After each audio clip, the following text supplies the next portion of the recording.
Hey guys welcome back to the channel. So ಮೊದಲನೇದಾಗಿ ನಮ್ಮ TC1 ಅಂದ್ರೆ ಟ್ರೈಬಲ್ ಚೀಫ್ ರೋಮನ್ ರೈನ್ಸ್ ಬಗ್ಗೆ ಮಾತಾಡೋದಾದ್ರೆ ನಿಮಗೆ ಗೊತ್ತಿರಬಹುದು, ನಿನ್ನೆ ಮಂಡೇ ನೈಟ್ ರಲ್ಲಿ ನಮಗೆ ರೋಮನ್ ರೈನ್ಸ್ ಅವರ ಐಕಾನಿಕ್ ರಿಟರ್ನ್ ನೋಡೋದಕ್ಕೆ ಸಿಗುತ್ತೆ. ಅಂಡ್ ಇದಾದ್ಮೇಲೆ ಆಫ್ ಕೋರ್ಸ್ ರಿಯಾಕ್ಷನ್ ಕೂಡ ಎಲ್ಲ ಕಡೆಯಿಂದ ಬರಬೇಕಾಗಿತ್ತು. ಕೆಲವೊಂದಷ್ಟು ಜನ ವಾರ್ನಿಂಗ್ ನ ಕೊಟ್ಟಿದ್ರೆ, ಇನ್ನ ಕೆಲವೊಂದಷ್ಟು ಜನ ರೋಮನ್ ರೈನ್ಸ್ ಅವ್ರನ್ನ ವೆಲ್ಕಮ್ ಕೂಡ ಮಾಡಿದ್ದಾರೆ. ಮೊದಲನೇದಾಗಿ ನಾವು ರೋಮನ್ ರೈನ್ಸ್ ಅವರ ರಿಯಾಕ್ಷನ್ ನೋಡೋಣ.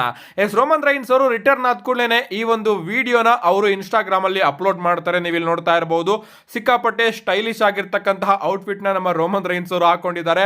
ಅಂಡ್ ಐ ಆಮ್ ಬ್ಯಾಕ್ ಅಂತ ಅವರು ಹೇಳ್ತಾ ಇದ್ದಾರೆ. ಅಷ್ಟೇ ಅಲ್ಲ, ಒಂದು ಟ್ವೀಟ್ ಕೂಡ ನಮಗೆ ನೋಡೋದಕ್ಕೆ ಸಿಗುತ್ತೆ, more recipes to come, good to be back ಅಂತ ನಮ್ಮ ರೋಮನ್ ರೈನ್ಸ್ ಅವರು ಒಂದು ಟ್ವೀಟ್ ನ ಮಾಡಿದ್ದಾರೆ. ಅಂದ್ರೆ ತುಂಬಾ ಜನಕ್ಕೆ ಖರ್ಚಿಗೆ ನಾನು ಕೊಡಬೇಕಾಗಿದೆ ಅಂಡ್ ವಾಪಸ್ ಬಂದು ಸಿಕ್ಕಾಪಟ್ಟೆ ಖುಷಿ ಆಗ್ತಾ ಇದೆ ಅಂತ ರೋಮನ್ ರೈನ್ಸ್ ಅವರು ಒಂದು ಟ್ವೀಟ್ ಮಾಡೋದ್ರ ಮುಖಾಂತರ ತಿಳಿಸ್ತಾ ಇದ್ದಾರೆ. ಅಷ್ಟೇ ಅಲ್ಲ ಗಾಯ್ಸ್, ನಮ್ಮ ಜೆ ಉಸೋ ಅವರು ಕೂಡ ರೋಮನ್ ರೈನ್ಸ್ ಅವರು ರಿಟರ್ನ್ ಆಗಿದ್ದಕ್ಕೆ ತನ್ನ ಹಾಗೆ ರೋಮನ್ ರೈನ್ಸ್ ಅವರ ಫೋಟೋನ ಇನ್ಸ್ಟಾಗ್ರಾಮ್ ಸ್ಟೋರಿಯಲ್ಲಿ ಶೇರ್ ಮಾಡಿಕೊಂಡು ಈಟ್ ಅಂತ ಕ್ಯಾಪ್ಷನ್ ಕೂಡ ಹಾಕಿದ್ದಾರೆ. ಅಂಡ್ ನಮ್ಮ CM ಪಂಕ್ ಅವರ ರಿಯಾಕ್ಷನ್ ಕೂಡ ಹೊರಗಡೆ ಬಂದಿದೆ. ಅವರು ಸಿಂಪಲ್ ಆಗಿ ವಿ ದ ಒನ್ ಜೆಸ್ಟರ್ ನ ತನ್ನ ಇನ್ಸ್ಟಾಗ್ರಾಮ್ ಸ್ಟೋರಿಯಲ್ಲಿ ಅಪ್ಲೋಡ್ ಮಾಡಿದ್ದಾರೆ. ಆಫ್ ಕೋರ್ಸ್ ನಮ್ಮ ರೋಮನ್ ರೈನ್ಸ್ ಅವರು ಬಂದು CM ಪಂಕ್ ಅವ್ರನ್ನು ಕೂಡ ಕಾಪಾಡ್ತಾರೆ. ಬಟ್ ಇಲ್ಲಿ ನಮ್ಮ CM ಪಂಕ್ ಅವರು ಸಿಕ್ಕಾಪಟ್ಟೆ ಕನ್ಫ್ಯೂಸ್ ಆಗ್ತಾರೆ.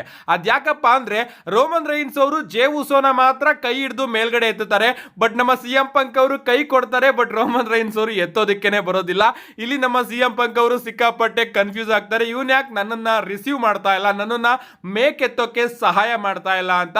ಏನೇ ಆಗ್ಲಿ, ಇನ್ನು ಕೂಡ CM ಪಂಕ್ ಹಾಗೆ ರೋಮನ್ ರೈನ್ಸ್ ಅವರ ನಡುವೆ ಆಗ್ ಬರ್ತಾ ಇಲ್ಲ. ಬಟ್ ಒಂದಲ್ಲ ಒಂದಿನ ಇವರ ಒಂದು ಟ್ಯಾಗ್ ಟೀಮ್ ಮ್ಯಾಚ್ ನಮಗೆ ಖಂಡಿತವಾಗ್ಲೂ ನೋಡೋದಕ್ಕೆ ಸಿಗುತ್ತೆ. ಸದ್ಯಕ್ಕೆ ಈಗ ನಮಗೆ ರೋಮನ್ ರೈನ್ಸ್ ಹಾಗೆ ಜೆ ಉಸೋ ಅವರ ಟ್ಯಾಗ್ ಟೀಮ್ ಸಮ್ಮರ್ ಸ್ಲಾಮ್ ಅಲ್ಲಿ ನೋಡೋದಕ್ಕೆ ಸಿಗುತ್ತೆ. ಅಷ್ಟೇ ಅಲ್ಲ ಗಾಯ್ಸ್, ರೋಮನ್ ರೈನ್ಸ್ ಅವರ ವಿರೋಧಿಗಳ ಟ್ವೀಟ್ ಕೂಡ ನಮಗೆ ನೋಡೋದಕ್ಕೆ ಸಿಕ್ಕಿದೆ. ಮೊದಲನೇದಾಗಿ ನಮ್ಮ ಬ್ರಾನ್ಸನ್ ರೀಡ್ ಅವರು ಒಂದು ಟ್ವೀಟ್ ನ ಮಾಡ್ತಾರೆ. Just remember tsunami destroy Iceland ಅಂತ ಅವರು ಒಂದು ಟ್ವೀಟ್ ನ ಮಾಡಿದ್ದಾರೆ.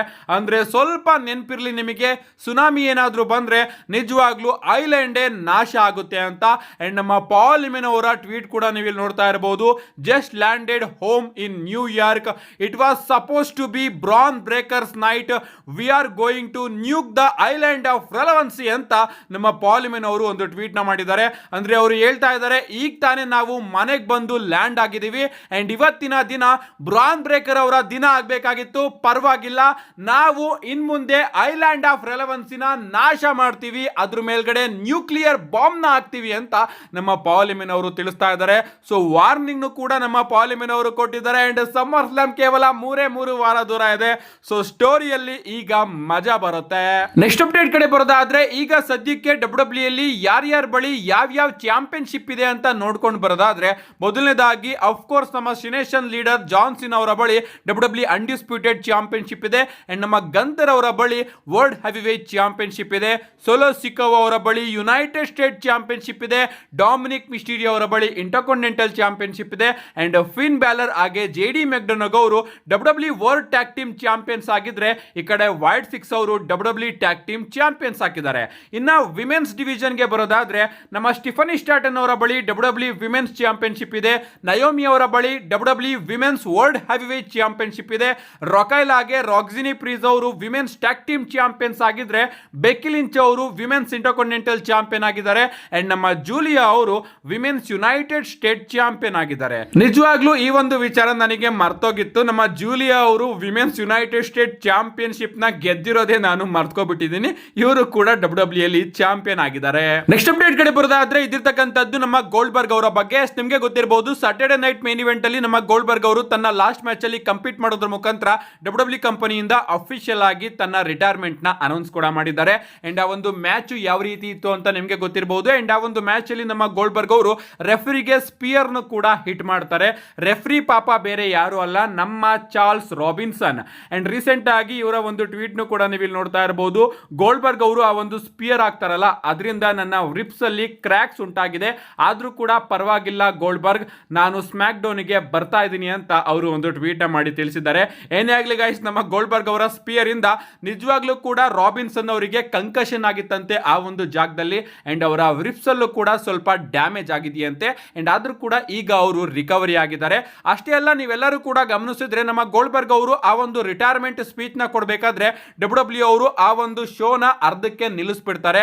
ಆ ಒಂದು ಸ್ಪೀಚ್ ನಮಗೆ ಕಂಪ್ಲೀಟ್ ಆಗಿ ನೋಡೋದಕ್ಕೆ ಸಿಗೋದಿಲ್ಲ. ಅಂಡ್ ಅದಾದ್ಮೇಲೆ ಮತ್ತೊಮ್ಮೆ ಯೂಟ್ಯೂಬ್ ಅಲ್ಲಿ ಆ ಒಂದು ಫುಲ್ ಸ್ಪೀಚ್ ನ ಅಪ್ಲೋಡ್ ಮಾಡ್ತಾರೆ ಡಬ್ಲ್ಯೂ ಅವರು. ಅಂಡ್ ಇದಕ್ಕೆ ಡಬ್ಲ್ಯೂ ಅವರು ಗೋಲ್ಡ್ಬರ್ಗ್ ಅವರ ಬಳಿ ಕ್ಷಮೆನೂ ಕೂಡ ಕೇಳಿದ್ರಂತೆ, ಈ ರೀತಿ ನಿಮ್ಮ ಸ್ಪೀಚ್ ನ ನಾವು ಕಟ್ ಮಾಡಿದ್ವಿ ಅಂತ. ಅಂಡ್ ಏನೇ ಆಗ್ಲಿ ಗೈಸ್, ಈ ಒಂದು ವಿಚಾರದ ಬಗ್ಗೆ ನಮ್ಮ ಬ್ರೆಟ್ ಹಾರ್ಟ್ ಅವರು ರಿಯಾಕ್ಷನ್ ಕೊಟ್ಟಿದ್ದಾರೆ. ಅವ್ರು ಹೇಳ್ತಾರೆ, ನಿಜವಾಗ್ಲೂ ನಾನೇನಾದ್ರೂ ಡಬ್ಲ್ಯೂ ಬ್ರಾಡ್ಕಾಸ್ಟ್ ಅಲ್ಲಿ ಇದ್ದಿದ್ರೆ ಗೋಲ್ಡ್ಬರ್ಗ್ ಅವರು ತನ್ನ ಲಾಸ್ಟ್ ಮ್ಯಾಚ್ ಅಲ್ಲಿ ಎಂಟ್ರಿನ ಕೊಡ್ಬೇಕಾದ್ರೇನೆ ಬ್ರಾಡ್ಕಾಸ್ಟ್ ನ ಕಟ್ ಮಾಡಿಬಿಡುವೆ. ಯಾಕಂದ್ರೆ ಈ ವ್ಯಕ್ತಿ ನನ್ನ ಕರಿಯರ್ ನ ಹಾಳು ಮಾಡಿದ್ದು. ನನ್ನ ಕರಿಯರ್ ಹಾಳಾಗೋದಿಕ್ಕೆ ಈ ವ್ಯಕ್ತಿನೇ ಕಾರಣ. ಅಂಡ್ ಇವನು ಈಗ ತನ್ನ ಕರಿಯರ್ ನ ಲಾಸ್ಟ್ ಮ್ಯಾಚ್ ಅಲ್ಲಿ ರೆಸಲ್ ಮಾಡೋದಿಕ್ಕೆ ಬರ್ತಾ ಇದ್ದಾನೆ. ಸೊ ನಾನೇನಾದ್ರೂ ಆ ಜಾಗದಲ್ಲಿ ಇರ್ದಿದ್ರೆ ಆ ಒಂದು ಸ್ಪೀಚ್ ನ ಮಾತ್ರ ಅಲ್ಲ, ಬದಲಿಗೆ ಅವನು ಎಂಟ್ರಿ ಮಾಡಬೇಕಾದ್ರೆ ಇಡೀ ಶೋನೇ ಬಂದ್ ಮಾಡ್ತಾ ಇದ್ದೆ ಅಂತ ನಮ್ಮ ಬ್ರೆಟ್ ಹಾರ್ಟ್ ಅವರು ಹೇಳ್ತಾ ಇದ್ದಾರೆ. ಅಫ್ಕೋರ್ಸ್ ಅವರು ಒಂದು ರೀತಿ ಜೋಕ್ ಅಲ್ಲಿ ಹೇಳಿದ್ದಾರೆ. ನಿಮ್ಗೆ ಗೊತ್ತಿರಬಹುದು, ಬ್ರೆಟ್ ಹಾರ್ಟ್ ಅವರು ಇಂಜುರಿ ಆಗೋದಕ್ಕೆ ಮೇನ್ ಕಾರಣನೇ ನಮ್ಮ ಗೋಲ್ಡ್ಬರ್ಗ್ ಅವರು.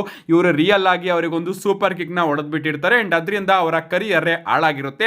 ಅಂಡ್ ಅದಕ್ಕೋಸ್ಕರ ಸುಮ್ಮನೆ ಕಾಮಿಡಿ ಮಾಡೋದಕ್ಕೆ ಈ ರೀತಿ ಸ್ಟೇಟ್ಮೆಂಟ್ ನ ಕೊಟ್ಟಿದ್ದಾರೆ. ನಮ್ಮ ನೆಕ್ಸ್ಟ್ ಅಂಡ್ ಫೈನಲ್ ಅಪ್ಡೇಟ್ ಕಡೆ ಬರೋದಾದ್ರೆ ಇದಿರ್ತಕ್ಕಂಥದ್ದು ನಮ್ಮ ಸೆತ್ ಫ್ರೀಕಿನ್ ರಾಲಿನ್ಸ್ ಅವರ ಬಗ್ಗೆ. ನಮ್ಮ ಸೆತ್ ರಾಲಿನ್ಸ್ ಅವರ ಪರಿಸ್ಥಿತಿ ಹೇಗಿದೆ ಅಂತ ನಿಮಗೆ ಗೊತ್ತಿರಬಹುದು.